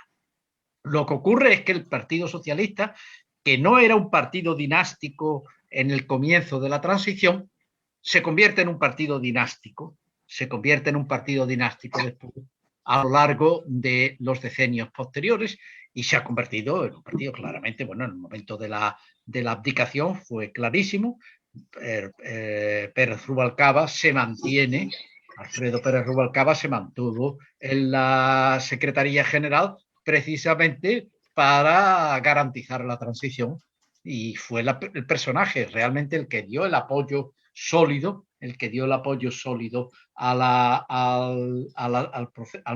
forma en que se hizo la transición, y el que hace el discurso de apoyo es Alfredo Pérez Rubalcaba, que curiosamente además, y eso nos ha resaltado, pero os lo digo, si miráis, el que tenga curiosidad y mire el discurso de Alfredo Pérez Rubalcaba en las Cortes Generales, en la abdicación, en el acto de abdicación de don Juan Carlos, de proclamación de Felipe VI, comprobará que es reproducción literal, palabra por palabra, del discurso de Gómez Llorente en las Cortes Constituyentes del 78. Es decir, que lo que hace Rubalcaba es las promesas del bautismo, es la confirmación de las promesas del bautismo, ¿no? de lo que fue la posición que mantuvo Gómez Llorente en el 78, y es donde se hizo la justificación de la monarquía. Y entonces, bueno, pues el PSOE, claro que es el elemento que resiste. O sea, la monarquía descansa básicamente, aunque es la derecha española la que está ahí como más vociferante, gritando viva el rey y diciendo todo esto. Realmente el sostén de la monarquía ha sido el Partido Socialista Obrero Español, y la evolución como partido dinástico tan intensa, que se manifiesta además en la cúspide del Partido Socialista, porque es la dirección del Partido Socialista. La base del Partido Socialista no tiene ese carácter, y como bien decía la encuesta que vosotros habéis hecho, pues la mayor parte del electorado socialista es republicano y no es monárquico, y sería favorable a la celebración de un referéndum, ¿no? Por eso también es uno de los problemas que tiene el PSOE. El PSOE es uno de los problemas es que sabe que la dirección está muy comprometida con esta situación dinástica, pero que su base social no lo sigue en ese terreno de manera inequívoca, ¿no? Pero, eso es lo... pero ya te toca a ti, que hemos hablado porque tú, Olivia, porque tú... No, sí, básicamente era eso lo que quería decir, ¿no? Que las bases, el electorado es prácticamente republicano, o sea, una amplia mayoría optaría por la república, una amplia mayoría cree que es necesario hacer un referéndum, que esto es quizás más importante que la propia opción que salga ganadora, ¿no? O sea, la necesidad de preguntarle a la gente qué opina, ¿no? O sea, que es algo a lo que se niegan constantemente, ¿no? Eso choca con, pues eso, con el aparato del partido, como ha dicho Javier, ¿no? La propia vicepresidenta Calvo decía en el mes de septiembre, ¿no? Con el rey recién huido, vamos a decirlo, o recién salido de España hacia Emiratos Árabes, ¿no? Decía que... Ejerciendo su derecho constitucional. Claro, totalmente. Entrar o salir libremente del territorio del Estado. Y bueno, pues eso, y entonces decía que la jefatura del Estado no estaba en cuestión, ¿no? O sea, con ese panorama que nos llevamos no sé cuántos días sin saber dónde estaba, que eso es otra cuestión, ¿no? O sea, ¿qué responsabilidad tiene el rey actual, ¿no? O sea, que nos dice a sus súbditos, ¿no? O sea, ¿dónde está su padre que sigue siendo rey emérito? En fin, la verdad, es un poco descorazonador, ¿no? Vivir toda esta situación, ¿no? Yo, por ejemplo, que no viví la transición, ¿no? O sea, bueno, pues lo que he podido estudiar, lo que he podido leer, lo que me han dejado estudiar, ¿no? Porque es verdad que esa parte no se estudiaba mucho en la escuela, pero ya está, yo dejo la transición ahí. Yo lo que me pregunto es qué podemos hacer ahora, ¿no? ¿En la escuela nos enseñan la transición? Yo cuando estudié en la transición a mí no me llegó. A mí no me llegó. Más rara. Yo pensaba que le estaban dando mucha importancia, como forma del proceso de socialización. Bueno, sí, a ver, llega el día de la Constitución, llega el día 6 de diciembre y ahí sí se hace la fiesta y todo lo demás, ¿sabes? Pero yo, el relato que supe, pues eso, o sea, yo me enteré prácticamente en la facultad del otro relato de la transición, ¿no? Que también existió, por ejemplo, el de los crímenes sin juzgar, que quedaron sin juzgar en la transición, ¿no? Eso a mí no me lo contaron. Una cosa que quería comentar, yo creo que el problema, es decir, lo que plantea Javier hace tiempo ya, ¿no? Y con toda la razón del mundo, es que la reforma constitucional pues sería más necesaria que nunca, pero es inviable, es imposible. Pero es más grave todavía. El problema que tenemos ahora es que el desajuste entre constitución y realidad se aplica incluso a la monarquía. Es decir, que hemos descubierto que ni siquiera tenemos una monarquía parlamentaria, que es lo que dice la Constitución. Es decir, que la monarquía borbónica no se ajusta a los criterios de lo que debería ser una monarquía parlamentaria como tal. Quiero decir, muchos de los que somos republicanos decimos, bueno, no se puede reformar la Constitución, no se puede convocar mañana un referéndum porque no hay voluntad política. Bueno, como mínimo, tengamos una monarquía parlamentaria, republicanicemos la monarquía, que en realidad es simplemente decir, la parlamentaricemos para que funcione de acuerdo a la Constitución. Y eso no es posible. Eso no es posible. Si nos hemos dado cuenta que hemos repetido durante mucho tiempo que teníamos una monarquía parlamentaria, pero sobre todo en el momento en que se levanta la veda de la crítica contra Juan Carlos I, vemos que no. O sea, Javier y nosotros en el Congreso venimos pidiendo de manera, o sea, cada semana, y no solamente nosotros, todas las fuerzas republicanas del Congreso, estamos pidiendo una comisión de investigación parlamentaria, no para sancionar, simplemente para hacer la ejecutoria de lo que hizo Juan Carlos I. Es imposible, porque la derecha se opone, y aquí sí, el Partido Socialista, aquí sí actúa como un partido protector de la monarquía. Porque ellos intuyen que si en una comisión de investigación se sienta, por decir algo, a Juan Carlos de Borbón, que ya no es rey, pues eso significaría la deslegitimación profundísima de la monarquía. Sentar a un rey ante una comisión de investigación parlamentaria, eso históricamente, si uno se va a Inglaterra, si se va a Francia, equivale a acabar con la monarquía. Pero el problema es que en una monarquía parlamentaria debería poder hacerse. Entonces hay un incumplimiento de la Constitución. La inviolabilidad del rey. Javier eso lo sabe mucho más obviamente que yo, pero cuando se discutió esto en los debates constituyentes, en su momento, o poco después, o por esa época, pues salió este penalista Javier Gimbernat, ¿no? Que dijo, bueno, pero a ver, ¿y si el rey delinque? ¿Y si el rey mata? ¿Cómo va a ser inviolable? Y entonces alguien, por ejemplo, estoy recordando la intervención que hizo alguien que estaba vinculado a UCD en ese momento, que era Óscar Alzaga, dijo, no, es que eso no es posible. Eso es una hipótesis de laboratorio. ¿Cómo podemos imaginarnos que un rey pueda robar? ¿Cómo podemos imaginarnos que un rey pueda matar? Es una hipótesis de laboratorio, por lo tanto está muy bien que la Constitución diga que es inviolable. Pues resulta que de pronto, cuando estalla el escándalo del viaje a Botsuana, del asesinato de la Casa del Elefante, de los amigos saudíes, de la relación con Corina, de las comisiones, todo lo que eran hipótesis de laboratorio dejan de serlos.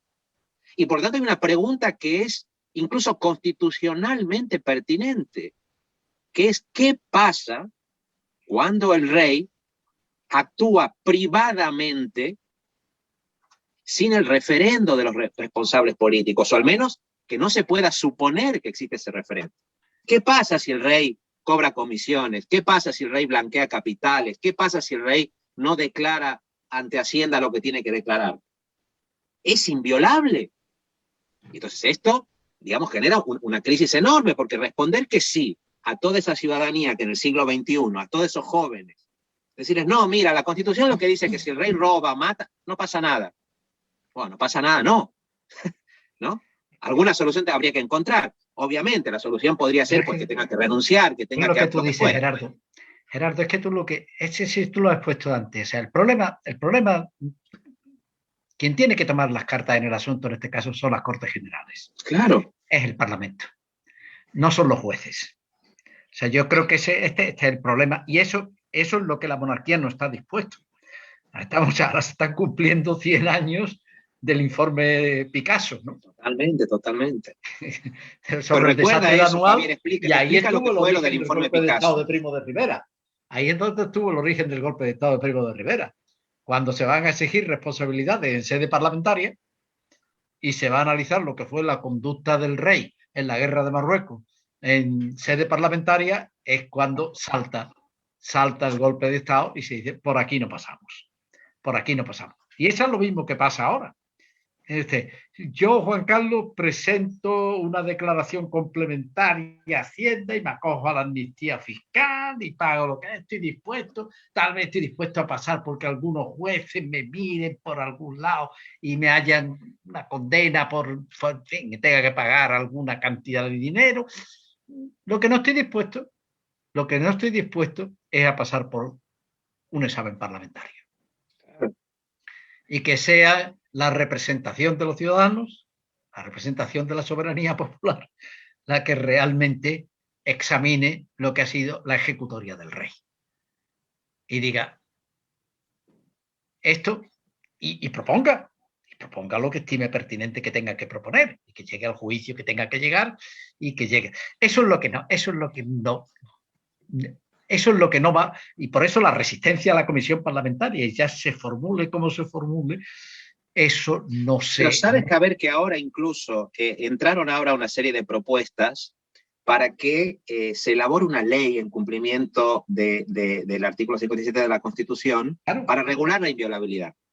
Que yo creo que simplemente con una interpretación de la Constitución, pues de acuerdo al principio democrático, de igualdad ante la ley, etcétera, etcétera, pues se podría entender que no es absoluta. Pero bueno, se propone una ley. Y los letrados del Congreso dicen no, porque si usted quiere regular eso hace falta reformar la Constitución. Hay una reserva de reforma constitucional, hay una reserva constitucional. Es decir, ya no es solamente que no se admita la reforma constitucional, sino que no se admite la regulación a través de leyes orgánicas de la propia monarquía. Hombre, y el Partido Socialista en esto se encuentra con un problema, porque yo lo que creo que ocurre, que es lo que comentaba ahora Olivia, lo que comentábamos, el Partido Socialista querría que Felipe VI haga con el gobierno de coalición lo que Juan Carlos hizo con Felipe González. Que es decir, yo soy un rey que fue instaurado por Franco, pero después del 23F, cuando las cosas ya quedaron en orden, sabemos que tendremos una democracia con unos ciertos límites, voy a hacer algo que nadie se imaginaba que podía hacer. permitir que haya un gobierno socialista en España. Y eso funcionó durante un tiempo. Y por eso todos esos intentos del aznarismo, ¿no? de coquetear con el republicanismo aznarista, lo que se decía de eso. ¿Qué pasa con Felipe VI? Esta es la gran pregunta. De pronto llega un gobierno de coalición, el primero desde la Segunda República, con un componente socialista y con un componente que es el de Unidas Podemos, que es más abiertamente republicano. O sea, la pregunta es, ¿qué va a hacer Felipe VI? ¿Cuál va a ser la inclinación de Felipe VI? Que esto es clave en las monarquías parlamentarias, siempre, ¿hacia dónde se inclinan los reyes?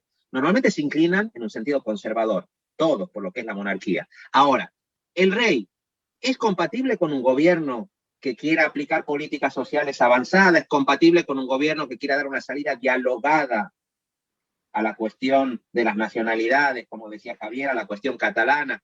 ¿Es compatible el rey con un pacto que no permita que vuelva a repetirse lo que fue la corrupción estructural del Partido Popular?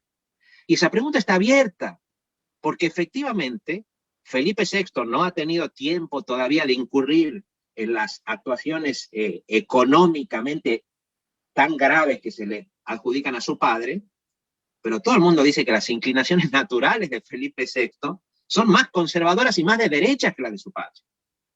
Y por lo tanto, eso la derecha lo sabe muy bien, y por eso Vox, y por eso el Partido Popular, y por eso determinados personajes del Poder Judicial intentan presionar al rey para que busque esa inclinación hacia la derecha, para que sea un rey más cercano a la salida primo de riverista que otra cosa. Y el Partido Socialista está intentando ver si puede tener un Felipe VI que lo pueda apoyar. Y las bases del Partido Socialista, creo yo, no ven posible esa operación.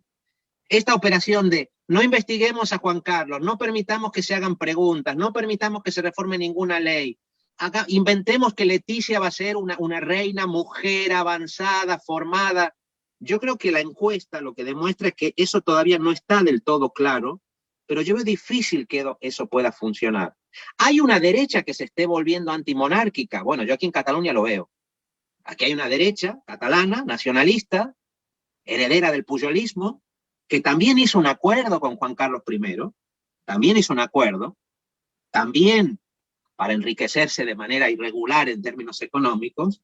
Esa derecha se ha vuelto republicana, formalmente. No son de familias republicanas. En muchos casos son de familias que apoyaron al franquismo incluso. Pero ahora son republicanas, hay una deserción, no confían en la monarquía. Y me atrevería a decir que en el País Vasco pasa lo mismo.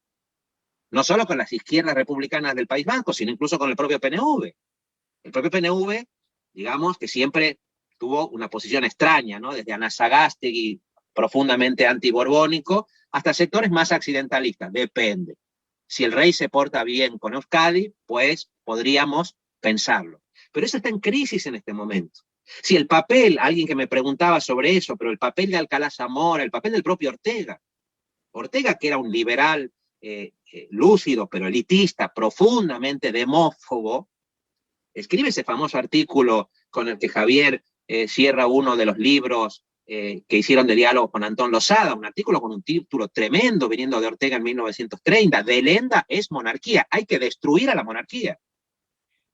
Ahora no encontramos, salvo en Cataluña y en el País Vasco, una derecha que se atreva a decir eso, pero en la propia encuesta algo de eso se mueve. Es decir, sectores sociales, incluso conservadores, que comienzan a decir no vamos a poder modernizar la economía, porque la otra pata de lo que decía Javier, es verdad, está el tema del acuerdo territorial, está el tema de la corrupción, está el tema de la representación, pero está el tema económico. Entonces ya hay sectores, yo lo digo, en Cataluña es clarísimo, y en el País Vasco también. Hay sectores económicos que dicen, pero con esta monarquía, los únicos que tienen posibilidades de prosperar son 10 grandes empresas del IBEX y nadie más. Y de pronto, en el conjunto de España, pero también en Cataluña, se comienza a ver que la monarquía no está permitiendo eso, ¿no? Y a mí me parece que mi experiencia es, a mí me sorprende mucho porque voy a veces a comisiones en el Congreso, y siempre lo explico. Me encuentro con jóvenes diputados del Partido Socialista que van con la mascarilla y una bandera tricolor republicana aquí. Diputados. Y cuando Pedro Sánchez subió hace poco a la tribuna, recordó lo que decía Javier. que el Partido Socialista, por vía de Gómez Llorente, había, y de Peces Barba, pero de Gómez Llorente sobre todo, había defendido una enmienda republicana. ¿Por qué hace eso? Porque sabe que esa presión republicana está. Pero también está la presión del otro lado, de que si se va contra Juan Carlos, porque este es el otro problema, ¿por qué Juan Carlos no se sienta en el Congreso? ¿Por qué no se puede preguntar sobre Juan Carlos? ¿Por qué no se puede? Porque es muy difícil que si Juan Carlos cae, alguien diga Felipe VI no tenía nada que ver. Porque Felipe VI tiene más de 50 años. Con todos estos actos de corrupción que se le están atribuyendo a Juan Carlos de Borbón, Felipe VI era una persona de 40, 45 años, que estaba preparado para ser rey. ¿Quién va a pensar que efectivamente el actual monarca no tenía nada que ver con eso? Entonces yo ese problema lo veo. Ese problema está ahí. Y nosotros por eso, yo lo que hago modestamente, como sé que la Constitución no se va a reformar, siempre voy y pido, pero al menos que se cumpla, que la monarquía actúe como la monarquía parlamentaria. Javier lo ha recordado a esto. Si en Inglaterra, en Suecia, en Noruega, llega a ocurrir que al rey se le descubren casos de corrupción, comisiones, sería un escándalo. Ese monarca no duraría ni 2 minutos.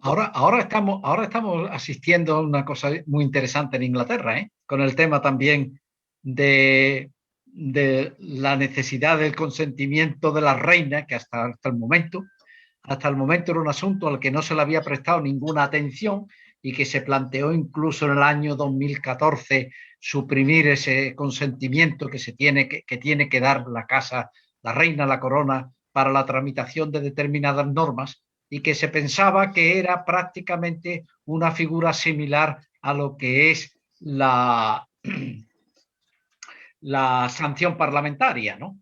Entonces uno es el derecho de asentimiento y otro es el derecho de consentimiento. El derecho de asentimiento es lo que nosotros llamamos la sanción parlamentaria, que es un acto reglado, pero hay un derecho de consent de la corona a la tramitación de determinadas leyes, y que se pensaba que era un acto también prácticamente simbólico y que la corona no ejercía ese derecho en ningún caso.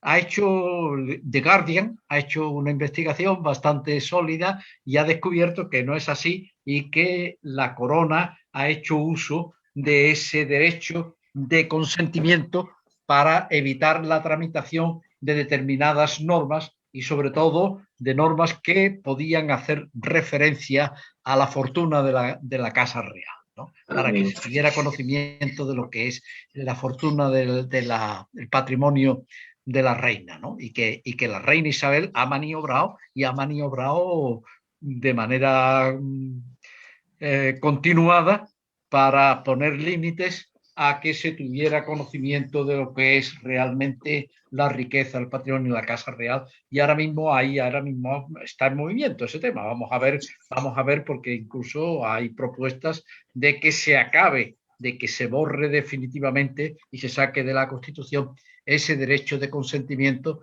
de tal manera que lo que hace a iniciativa y tramitación parlamentaria sea simplemente la Cámara de los Comunes la que decida, y que no tenga absolutamente nada que hacer ahí la monarquía, ¿no? Y desaparezca, ¿no? Y por supuesto, el otro ya, el tema de la sanción, pues ese es un acto reglado, ya se quedaría. Entonces, creo que es un tema importante porque también hace referencia a un tema que en fin, que no en todas partes cuecen, no en todas las monarquías se cuecen las habas de la misma manera, pero que en todas las monarquías se cuecen habas también. Exacto. Aunque no se cuezan de la misma manera que se cuecen en España, ¿no? Entonces, lo que ocurre es que la monarquía inglesa sobreviviría perfectamente, pienso, a una investigación y a una decisión de esta. La monarquía española, yo tengo serias dudas de que pudiera sobrevivir. Esa es la gran diferencia. La monarquía española descansa en un hecho, y es que el poder constituyente del pueblo español no se ha extendido nunca a la institución monárquica. Nunca, en ningún momento. Esa es la singularidad de la monarquía española. Y lo que diferencia a la monarquía española de todas las demás monarquías que existen hasta ahora en el mundo. Y entonces eso es lo que se está preservando a toda costa. Y por eso no se admite una investigación parlamentaria del rey Juan Carlos, ni de lo que ha sido la ejecutoria del rey Juan Carlos.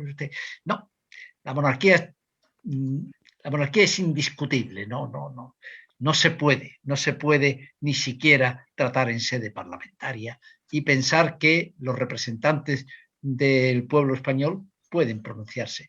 Entonces, ese es el límite y por eso no se puede. Pero, por eso Javier, no se pero puede una cosa, por eso no se un puede apunte. reformar. Y por eso os descañitáis y estáis haciendo y todos los esfuerzos que estáis haciendo para presentar preguntas y que incluso cuando ya llega, primero dicen los letrados que no y cuando ya se ha pasado el listón de los letrados, pues sale lo que es la realidad, que no. Es que no. Aunque no, se sabes, pueda, no. Y muchas Aunque veces no queremos llevar recursos al Tribunal Constitucional porque lo que dices tú, el problema es que el Poder Judicial y el propio Tribunal Constitucional ya no se ven como árbitros realmente capaces de intervenir. De todas maneras, una cosa que quería... Yo de todas maneras no sé si no sería oportuno y que el Tribunal Constitucional diga, pues, venga, perdonad. Aunque en este caso el problema es que es la mayoría. Bueno, perdón. Que intervenga, porque estamos llegando ya un poco al fin del debate y claro, podemos estar hasta ad eternum, ¿no? Debatiendo sobre y con un tema interesantísimo y bueno, pues tenemos que seguir llamando en otras ocasiones para seguir debatiendo. Por cierto, hay que revisar los episodios de The Crown, creo que lo mismo hay que meter esa última parte. Hay algunas intervenciones que van un poco en la misma línea, pero que de lo que se está debatiendo de algunas personas que bueno, de Juan Manuel Pardo, por ejemplo, Miguel Molina. Es complicado trasladar y que no seáis vosotros mismos los que podáis trasladar a los ponentes vuestras reflexiones y vuestras preguntas. Esperemos que pronto podamos volver a la presencialidad y se pueda hacer y no tengáis que estar dependiendo de una intermediaria que además depende de otro intermediario que me está trazando las preguntas y todo eso, porque es un poco la primera vez que también que modero una mesa online y complicado.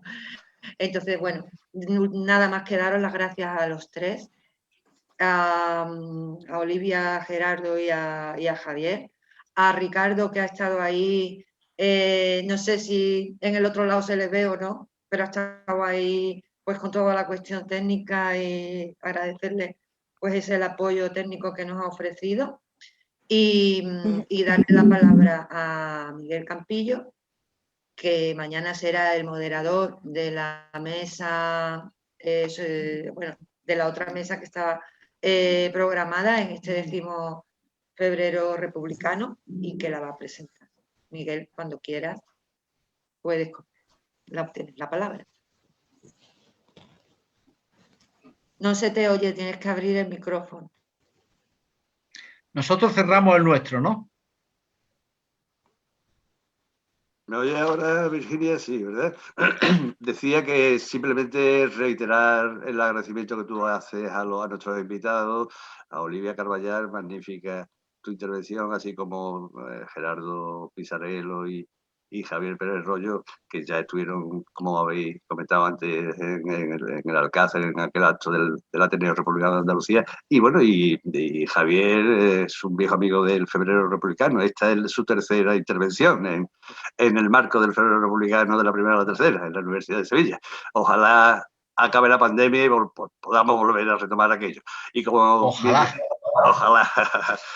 Como decía Virginia, mañana seré yo quien modere una mesa que estará integrada por Isabelo Herreros, periodista, escritor y presidente de la Asociación Manuel Azaña. También intervendrá Coral Bravo, doctora en Filología y articulista. Y también cerrará integrará la mesa César Tejedor de la Iglesia. Es un fijo en el Febrero Republicano. Todos los años viene. Es responsable de formación de Europa Laica y profesor de filosofía. Y será sobre el laicismo en este contexto que hemos llamado al Febrero Republicano este año, ¿no? La crisis de la monarquía y la construcción de la Tercera República. Muchísimas gracias a todos, a ti también, Ricardo. Hasta mañana. Gracias a todos. Pues gracias. Yo quería dar un dato esperanzador, ¿vale? Que sale también en la encuesta, y es que hay una mayoría de personas que dicen que no saben si Leonor va a reinar o no, con lo cual eso nos indica que, que hay partido, ¿no? Todavía, por tener un poco de esperanza, que bastante tenemos ya con... Claro, claro. Por lo pronto ha ido a prepararse a hacer el bachillerato a Gales. Claro, claro, bueno. Salida profesional seguro que tiene. Sí, no te quepa duda.